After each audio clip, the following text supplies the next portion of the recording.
we'll see you when you get married. God bless you, all right? And we don't see them for this big chunk of time. There's two things when I say learn. I want to help young people learn two things. I want to help them learn the stuff of what Catholics believe and why.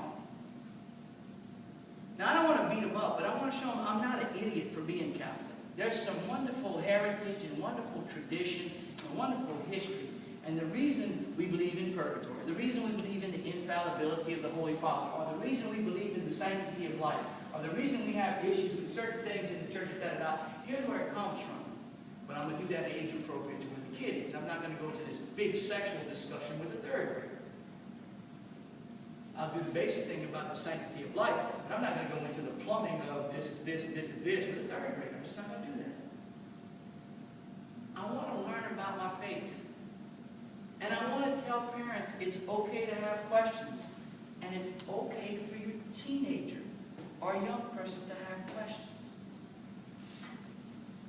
Teilhard de Chardin said, as he speaks in the voice of God, the great French theologian, the fact that you seek me is indeed proof that I have already found you.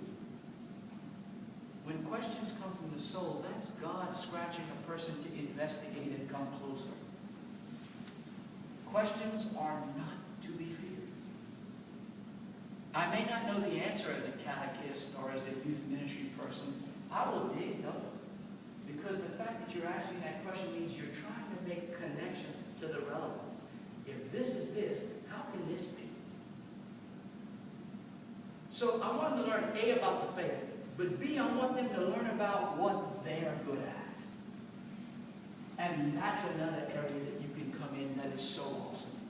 Oh my sweet mother, the Brooklyn Bridge. Get to know your young people, what they're interested in, what they like, and what they do well outside of catechism.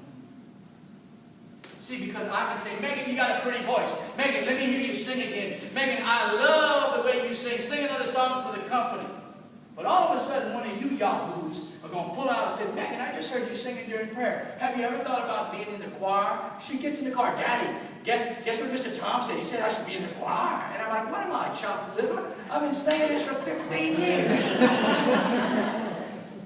But you laugh. One of you sees something in my baby. One of you is a significant adult. Sees it in my baby and calls it forth. And them seeds I've been planting.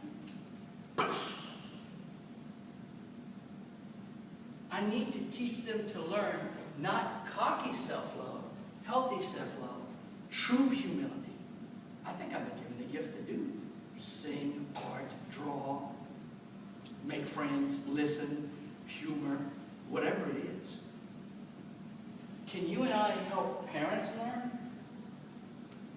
Even if they're fighting with their own child or young person, can we help a group of parents learn to look at other people's kids and point out to them what they're good at? See, I think it's one of the things that I love most as I read the scripture about Jesus. Whenever he met Simon Peter, Zacchaeus, Matthew, Mary Magdalene, he looked past the sin or whatever, and he saw something, and he called it forward. And the person had to feel something to make them leave their net and go further, like, what else is inside of me? And I don't know if you've ever been around a young person, when they start to realize they believe they can do something, they will go to the ends of the earth and run through walls for somebody if they believe it.